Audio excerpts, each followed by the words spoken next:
Some college football, though. So the first round of the playoff kicked off on Friday night with Alabama getting a come-from-behind win, starting down 17-0 on the road in Norman, Oklahoma. John Mateer's got it going. The Oklahoma defense, which feels like they've done this all year, is just suffocating an Alabama offense that has been dormant for a month. Going back to the LSU game, going back to the loss to Oklahoma, going back to the Iron Bowl, going back to the SEC Championship game against Georgia. Bama's offense has been a no-show for a month now. That's part of the reason, even though I said I do have trepidation picking Oklahoma because it's hard to beat a good team twice. But at home, with that defense, extra time to prepare, like I like Oklahoma in that matchup. Alabama, to their credit, Ty Simpson comes live. The pick six changed everything, to change the entire complexion for that game. Oklahoma really wasn't able to recover from there, and Alabama wins. As for the game Saturday afternoon, Miami over Texas A&M 10-3 was the final score there. Just a defensive stalemate. It was windy. It was not ideal conditions. Kickers were missing left and right, and I mean literally missing left and right. It was all over the place. The kicking competition, the Pat McAfee kicking competition, was a mess before the game on College Game Day. I did pick Miami to win this game. I thought they would win at the line of scrimmage, and they did. Marcel Reed really struggled. The goal line pick was absolutely brutal. Tough way for Texas A&M season to end, but I did think Miami was the better team. I got to say, this was a rough weekend for, and I one of my dear friends, John Rivera, shout out to John, one of my best friends in the world, is a diehard Notre Dame fan. This is not a good weekend for Notre Dame fans, because the two teams that got in over you, Bama and Miami, both won. And I saw a tweet, and I'm thinking, oh boy, did they watch the college football season? A Notre Dame fan tweeted, man, watching Miami versus Texas A&M, and Notre Dame would beat both of these teams. There's only one small problem with that. They already lost to both of those teams. They lost to Miami 27-24 in week 1 and lost 41-40 I think it was 41-40 to Texas A&M in week 3. So you could say what would happen if they play today, but that's semantics. They played early in the year and they lost both of those games.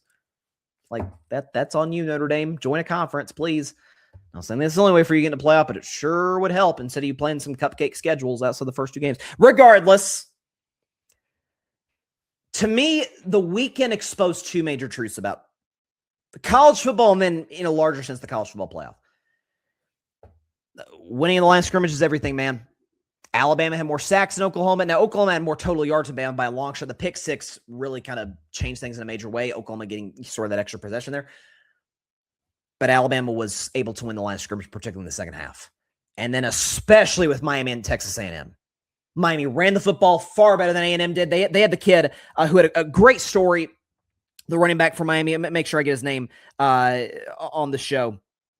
Okay, I guess I can't find it. What was the kid's name whose mother, Fletcher, the running back for Miami. Excellent player, had a big game.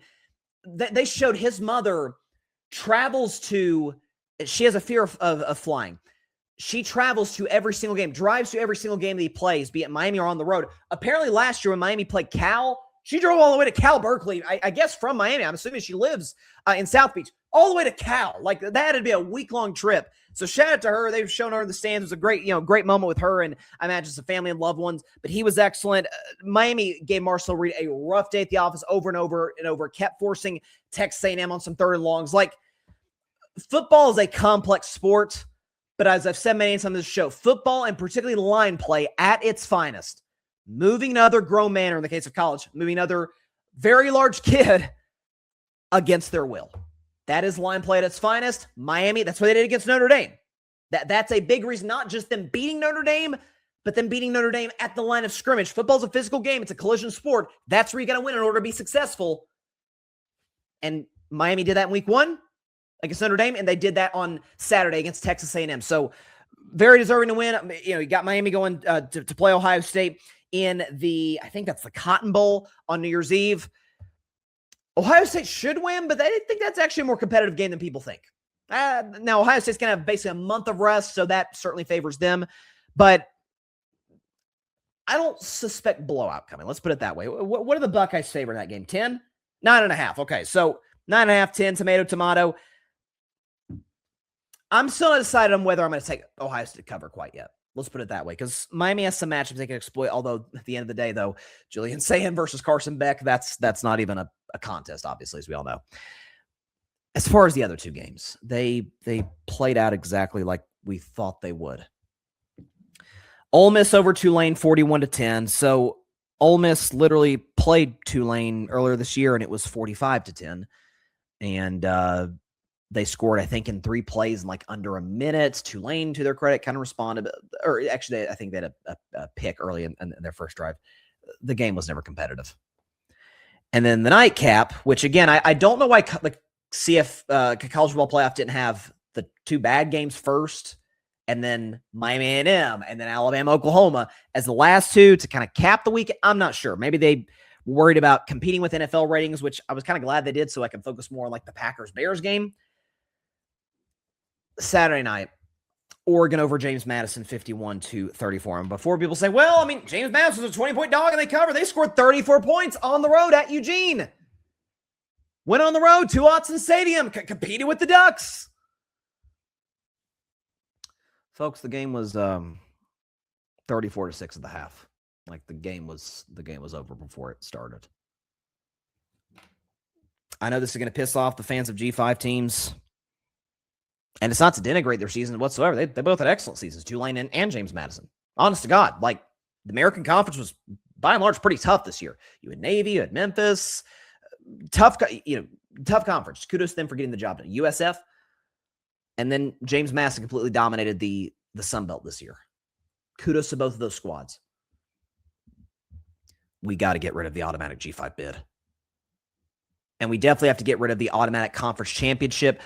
Top 5 highest ranked conference champions gets you in, because we could have gotten Virginia, who would have gotten absolutely clobbered by Ole Miss. They were struggling to get out of the terrible ACC, and they showed that because they lost to 7-5 Duke.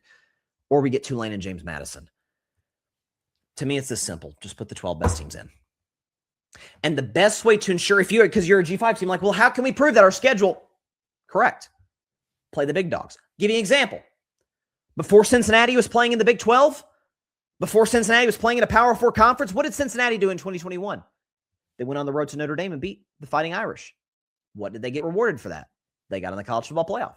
You can get in. It's possible.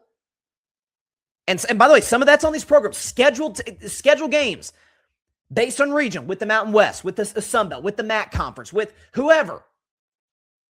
But don't have this in a position where it's, I mean, BYU and Texas and Vanderbilt are obviously better than Tulane and James Madison, but based on the rules of the playoff, we have to put them in.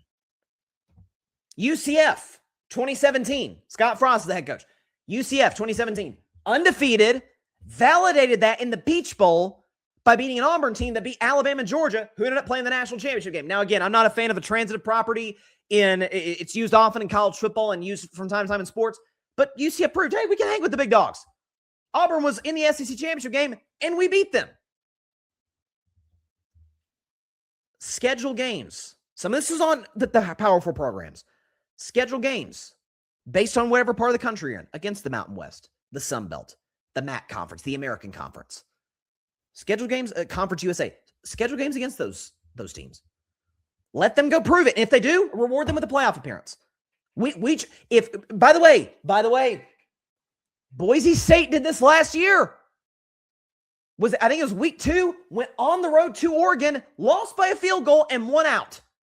They deserve to be in the playoff. They proved we can hang physically with Oregon, who ended up being the 1 seed that year in the playoff. If you prove you can hang with the big dogs, you should be rewarded by putting in a tournament with the big dogs.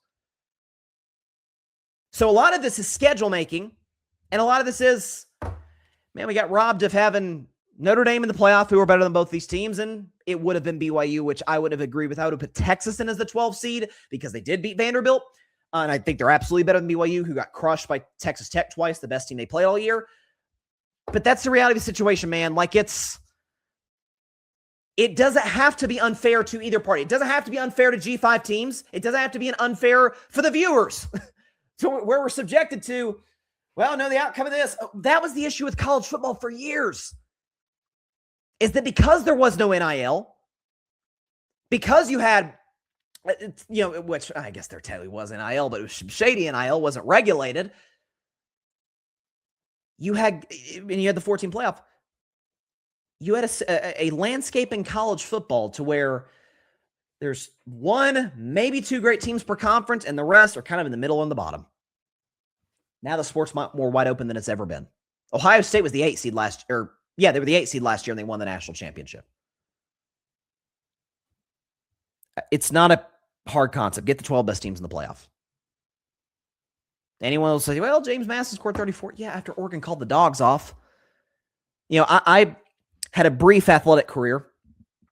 It's part of the reason I'm doing this show, because I always say I talk sports because I wasn't very good at them. When I was I think it was in 8th grade, played, middle school basketball. This is a true story.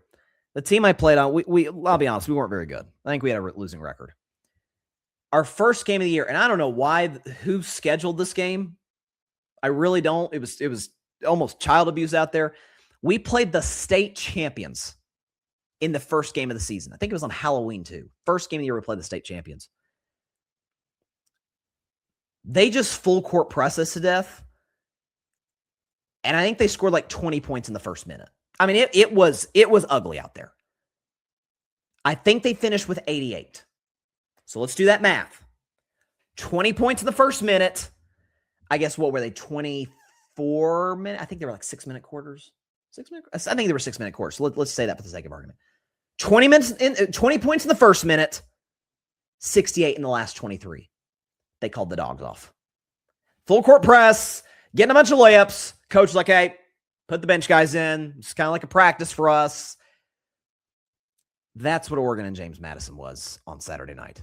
Dante Moore's dealing. The defense is suffocating the James Madison offense. I mean, what are we doing? Yeah, they got their 28 points in the second half once Oregon said, hey, let's go and pack up. We're headed to Fiesta Bowl to take on Texas Tech. Like, let's not be disingenuous about, or sorry, the Orange Bowl, not the Fiesta Bowl, the Orange Bowl. Let's not be disingenuous about what we saw. As for the playoff matchups, and I won't predict these until next week because I want to see how the lines shift and what happens. So you're going to have Miami and Ohio State in the Cotton Bowl, which will be at 7:30 Eastern on New Year's Eve. And then on New Year's Day, you're going to have Oregon, Texas Tech at noon in the Orange Bowl. By the way, Ohio State's favored -9.5 over Miami. Oregon's a 1.5-point favorite over Texas Tech. I'm leaning Oregon. Texas Tech's better than people give them credit for. They've got the best linebacker in college football, so I'm curious to see how that materializes. Maybe the most entertaining game. Alabama, Indiana in the Rose Bowl. Indiana is a 6.5-point favorite. That's a fun matchup. And then finally at 8 o'clock, this is, of course, New Year's Day, you got a rematch of the two teams that played in the regular season. Ole Miss taking on Georgia. The Dogs are 6.5-point favorites in that game. That was the only time Ole Miss lost all year, and they probably should have beaten Georgia in between the hedges in Athens. So all four great matchups in the second round of the playoff. Like, to me, honestly, there's a path for all 8 of these teams to win the national championships. For some slimmer than others, there's a path for any of them. They've got that kind of talent. So I can't wait. Thank God for NIL, transfer portal, conference realignment, and 12-team playoff, because this is the matchups we get as a result of that. More big games, good for this show, good for all of us as viewers. Thanks so much for watching the show on YouTube, and be sure to go click that big red subscribe button and check out the other clips and full shows from Carving It Up Live, as well as our other incredible content creators here on the Grid Network.